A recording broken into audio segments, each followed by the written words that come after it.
Who's going to intro the show? You want to intro the show? Yeah, sure, why not? Hello, everyone. Welcome to twofratboys.com featuring Jesus Diaz. That's me. And Anthony Aldano, that's me. Excellent. For those of you who are just tuning in for the first time, we are two guys who met in college and started a business, sold a business, built it over 16 years and built more businesses on top of that. So we'll get into that, but just wanted to catch people up from the last episode, episode 3, I believe. In that episode, we talked about 2001.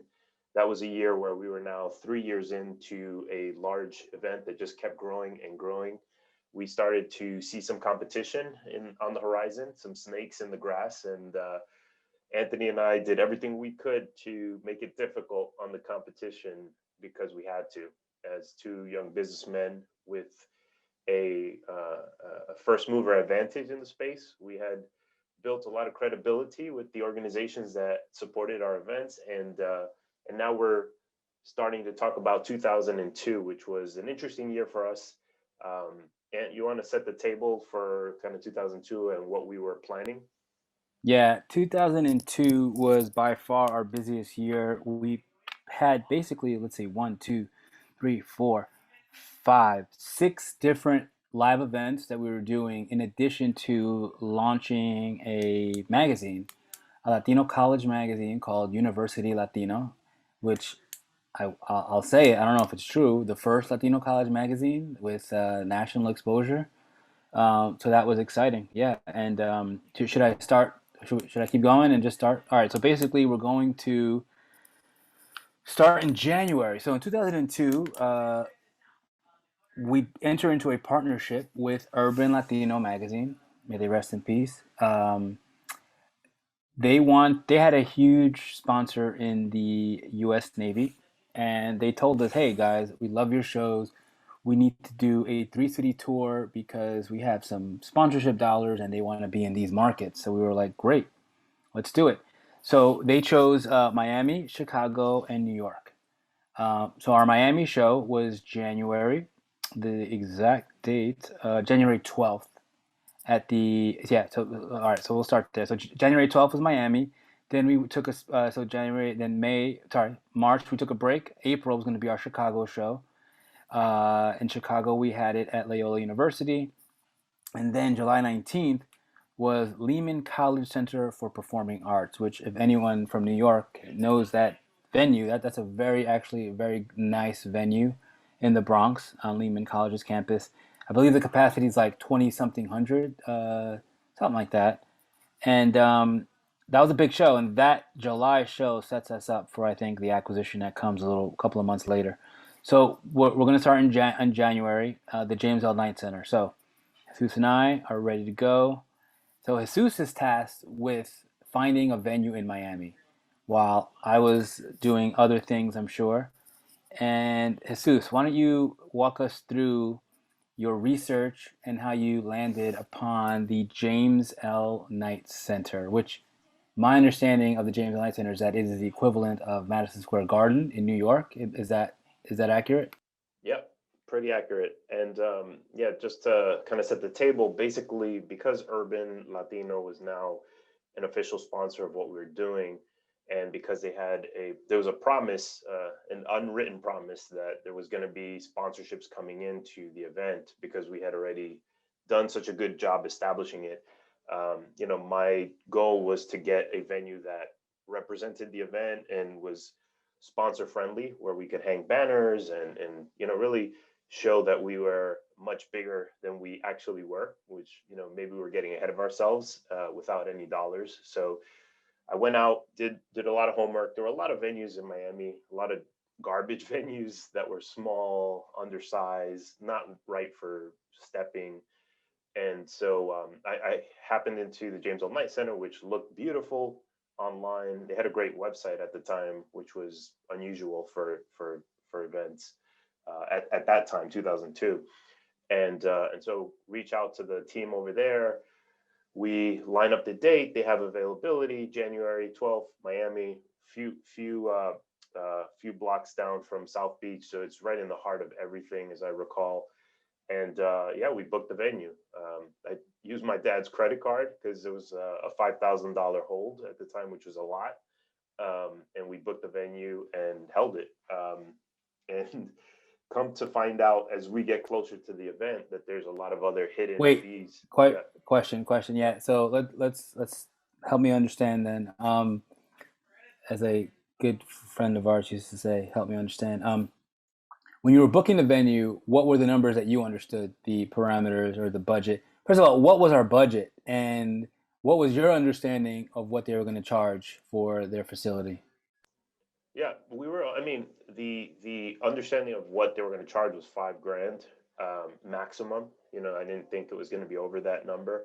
And doing raw calculations, I expected we'd have 1,000 people there.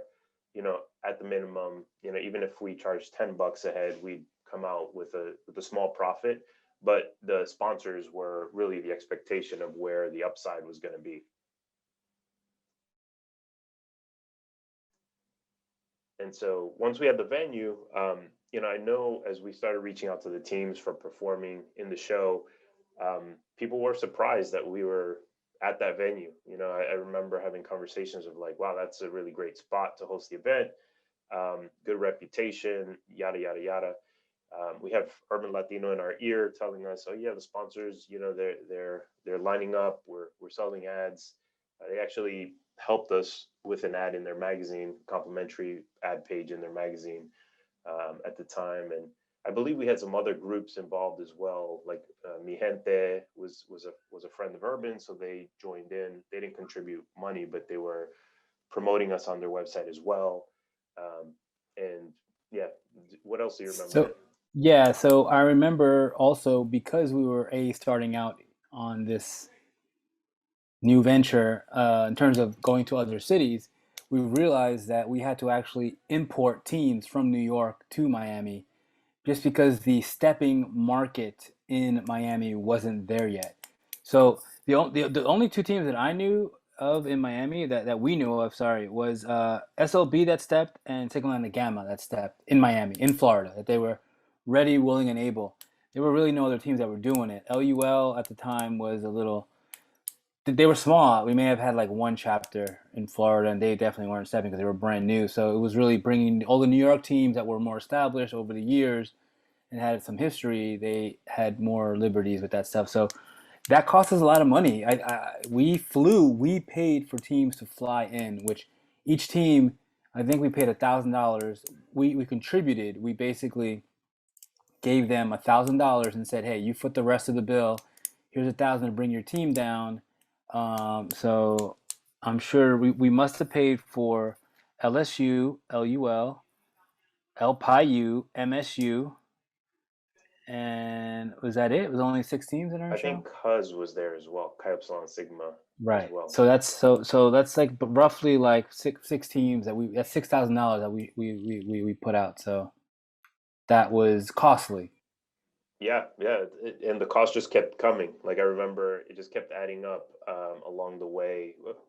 As I recall, the way we structured the three-city tour, Miami, Chicago, New York, was it was going to be a competition, and it was going to be a build-up. So the Miami winners, the Chicago winners would automatically qualify for the New York show. So there was a lot of build-up within just the Miami event because teams wanted to qualify for the finals in July, and also we didn't even talk about 2002 was the first year this show became a competition. It was an exhibition for 3 years in a row, and here Anthony was officially planting the flag that look, we are no longer an exhibition event. We are a competition. I don't care how you feel about it. And I was in support of it obviously as well. We actually knew we were taking a step in a different direction than teams had been, known to. But teams appreciated it and took part in it regardless. So we were lucky to have their support. But again, yeah, I think the competition was just a natural progression for the business.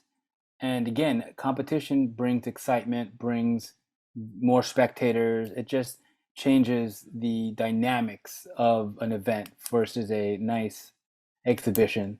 So, you know, shout out to Neta Bahani for helping us get here, and then us taking it further than that. Excellent. So we get to the show, or actually the day of the show. I remember we had a hotel room, and we, sorry, do you want to kind of lead in? But anyway, so we had a hotel room. We I think we had like four people in the same hotel room. It was a small room, but we filled it up with people. And that morning we get a knock on our door. Anthony, I think you answered the door, right? For was it Greg Casimir, or who was at the door when you do you remember this? Which story are you telling right now? This is LUL pre Miami Oh show. no, we need to go to we need to talk about the meeting at the James L. Knight Center when they yeah, let's go there first because that's very Yeah, yeah. So exciting. I remember drips and drabs of it, but I do remember sitting in the office room at the center where the team from the James L. Knight Center were basically outlining that there were a bunch of additional costs that we had to support. I don't remember security, I don't remember lighting, I don't remember all the additional costs, but I think at the end of the ledger, it came out to about 13,000. It was a lot more than we had planned for. Yeah, so basically, what happens is the day before we're in Miami, we're there for a few days getting ready for the show. The day before the show, we have to meet with the James L. Knight Center to square everything off, go over a walkthrough, what we expectations, blah blah blah. They go start talking about numbers, and then at the end, the number $5,000 is needed today in order to do the show, and that was like a gut punch to us because we were like, what? I was confused because I honestly had nothing to do with the venue. I was totally hands off. I think I was focused more on teams, marketing, all the other stuff. And then basically James and Lance are like, listen, we need $5,000 or this we can't do this show. And basically I felt like our careers were flashing before us because I was just like, how are we gonna pull out $5,000? Like we really. And then I was looking at Jesus like, bro, like where's this number coming from? And then I'm sure you were getting a little nervous at the table, right? Like what were you thinking? It's funny. As big a moment as it felt, like it really, in the grand scheme of things, like I learned a lot that day. But at that moment specifically, I was just like, oh man, oh shit, what are we gonna do here? I'm always trying to figure out kind of like how do we fix this? How do we kind of get our way out of having to pay that much? Because as a young company, that was definitely a blow to the profitability of the show. And it was a surprise to me as well. And I should have probably read it actually taught me to read the fine print in every agreement a lot closer than I had in this one. Yeah, I mean, literally they told us like we need $5,000 or this we cannot do this show. And this is already like 8 months of planning for a show that's supposed to happen the next day. Teams are already in market, like everything was set. Like there's if this show gets canceled, then we're totally screwed. And like we have sponsors riding on this. There's a lot of pressure, and then I don't. I guess we must have had a meeting to figure out how are we paying for this. And then Jesus, I'll let you jump in. Yeah, no, I remember after that meeting, they gave us a few options of how to pay the amount, and credit card was fortunately one of them. I remember after that meeting, you asking me to call up Urban and figure out, kind of like what they were going to contribute, if they could contribute, if they could foot it completely, because it's not something we had anticipated.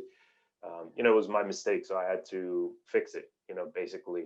So I do remember kind of reaching out to my dad first because I knew, he had a credit card with that amount available, and he would be very. He's always been supportive, like of things I do, so he would have absolutely said yes. And then I figured I would pay him back somehow, some way on the side. Um, so I called up Urban. They basically said they didn't have any money at the moment to help with the payment. So that was What a frustrating. joke! It was They're such a frustrating, joke. yeah.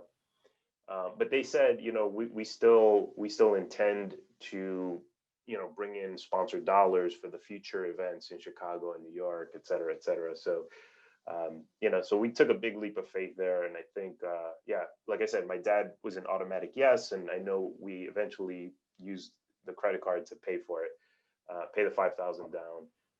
But yeah, it was a chilling learning, and even though most people may remember that show as a wonderful event or an exciting moment for them, like for me, it was a humbling moment, to say the least. I want to hear more about your conversation with your dad because I picture myself in that situation, and that's a very uh, humbling position to be in to ask your dad for $5,000. This is 2002. $5,000 is like maybe $10,000 now. I mean, it was a lot of money. Like it wasn't nothing to sneeze at. So like, I want to hear the conversation. What did you say? What did he say? You can do it in Spanish if you want. No, no, it's all good. It's all good. 'Cause- so, so the interesting part, and this part, I don't think I've ever shared with you, Ed. Um, I the stock market was doing very well at that same time. I had made my dad over $60,000 through the stock market. So asking him for five was not as big a deal as it felt to us. It still felt like a lot, but I had helped my dad make that already. So I felt some level of comfort. So when I called him up, he was like, no problem. Like it wasn't much of a dialogue. And I didn't really layer out we got to, Jesus signed an agreement with this center. I didn't go into all the detail. I just said, Dad, is it okay if you lend us 5,000, for the company, blah, blah, blah. And he understood and was supportive. So it wasn't as difficult as it might have seemed from the outside, but, he blessed us that day. He blessed me that day and kept my career on track.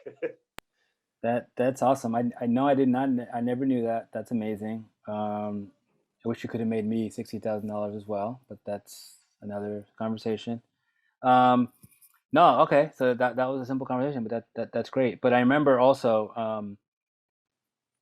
wanting to fire you actually after that mistake, I think and you did. then yeah, I might have said you're fired, Jesus. And then once we got back to the hotel room, I was like, all right, you're rehired. But anyway, yeah, that is a learning situation. All right, so then I'll let you continue.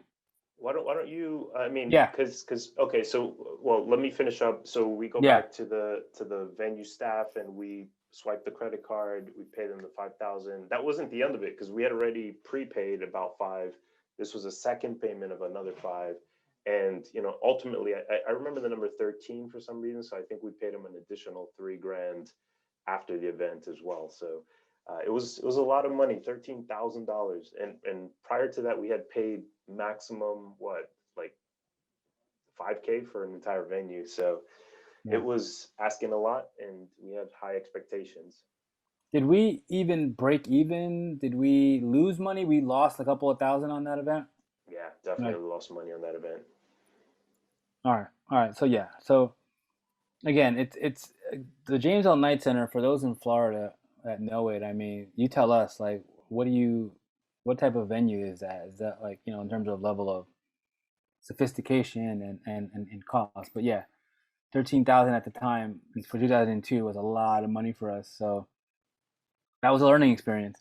So to move forward, you know, we're in Miami. We have a few teams with us, and then so because of our budget, and we were on a budget, we're flying teams in, and then we actually also pay for hotel. I remember, right? Because these are all college kids, so you can't expect them to pay for their flight and hotel. So we put them up at the um, it's a little chain called the I have it written here. Oh, the Night Inn, Knighe. It's like the logo is like a little purple castle, and it was kind of bootleg. It was very low level type of a motel. I think it's officially a motel. I'm not sure what classifies a motel from a hotel, but cheapness is probably one category.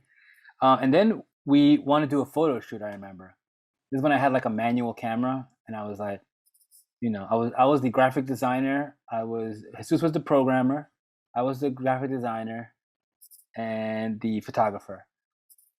So I remember, all right, let's go. We go to the pool area and like throw up like a blanket on like a fence, a white blanket to try to get like a white background. And I'm telling teams to like, and I think it's the women. But I remember, yeah, LSU was back there. I remember Cuzzies. We have a lot of pictures with the Cuzzies, Chi Upsilon Sigma, sorry, and then Lambda Sigma Upsilon. LUL wasn't there. They were probably missed their flight, or I don't know, woke up late. Um, and I remember taking a lot of pictures. I don't know if we used those pictures at all, like after in after that date. But yeah, so we do this really makeshift photo shoot. It's like dark, so we don't even have good lighting. It's really poorly done. That's totally on me. Um, but yeah, so we do the photo shoot, and then we're trying to after that, we try to enjoy Miami, right? Because it's cool. We're on business. We're traveling to Miami, so we try to go to South Beach, and what else? Oh yeah, so the night before the show, all the teams are like, I guess they're partying, having a good time, and now you could talk about Frothy Dog coming in. Yeah, I remember the vibe. Being just going back to South Beach, it was my first time ever in Miami. It was incredible. I think the beach was the South Beach, the main street, the main strip was like buzzing.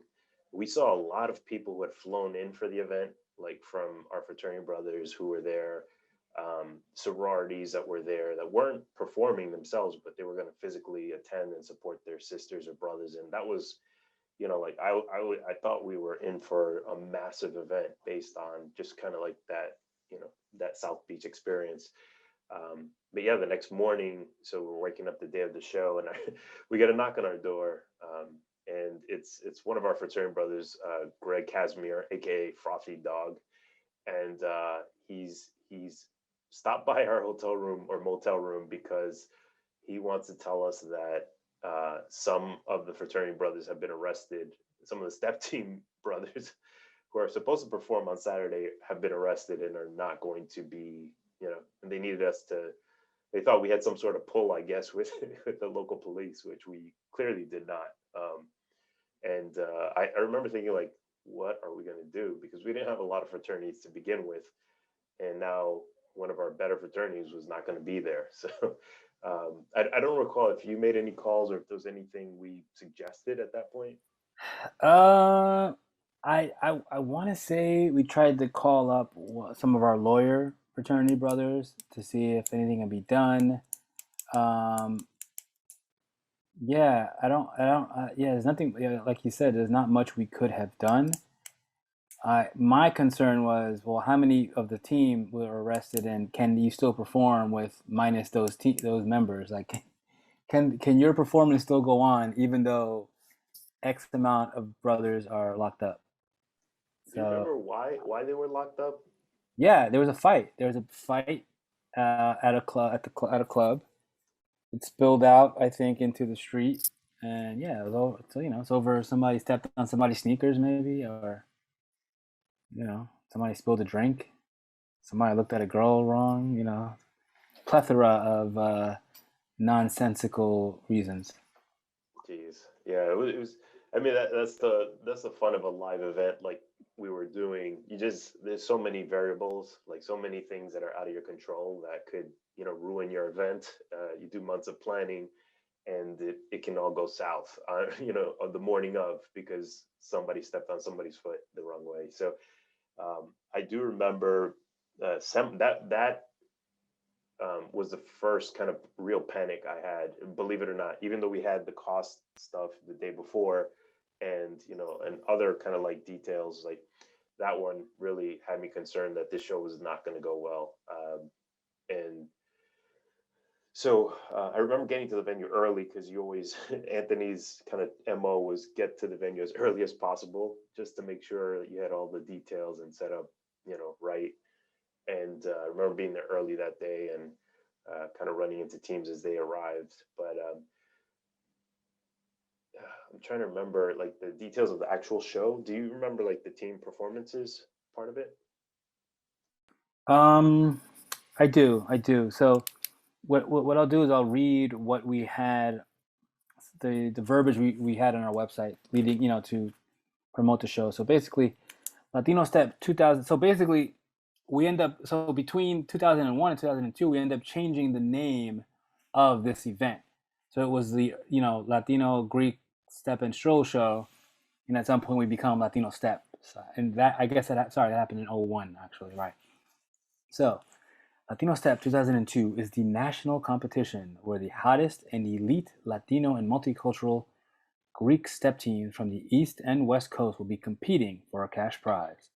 The final championship will be held in July 2002 in New York City as the fourth annual Latino Greek Summer Step and Stroll Show. So right there, we were trying to make the connection between what we were called previously as Latino Greek Summer Step and Stroll Show with our current name, Latino Step. The fraternities that are competing are Sigma Lambda Beta, Lambda Sigma Upsilon, Lambda Upsilon Lambda, and Lambda Alpha Upsilon. The sororities that are competing, oh, wait a minute, LAU stepped in Miami? I remember that. The sororities that are competing, Sigma Lambda Gamma, Lambda Pi Upsilon, Mu Sigma Upsilon, Chi Upsilon Sigma, Lambda Tau Omega, and Omega Phi Beta. Competition will go to Chicago in April, and the finals will be held in July in New York City. So that's how we worded it. However, for Miami, it was competing Sigma Lambda Beta, Lambda Sigma Upsilon, and then Lambda Upsilon Lambda. Sororities is Sigma Lambda Gamma, Lambda Pi Upsilon, Mu Sigma Upsilon.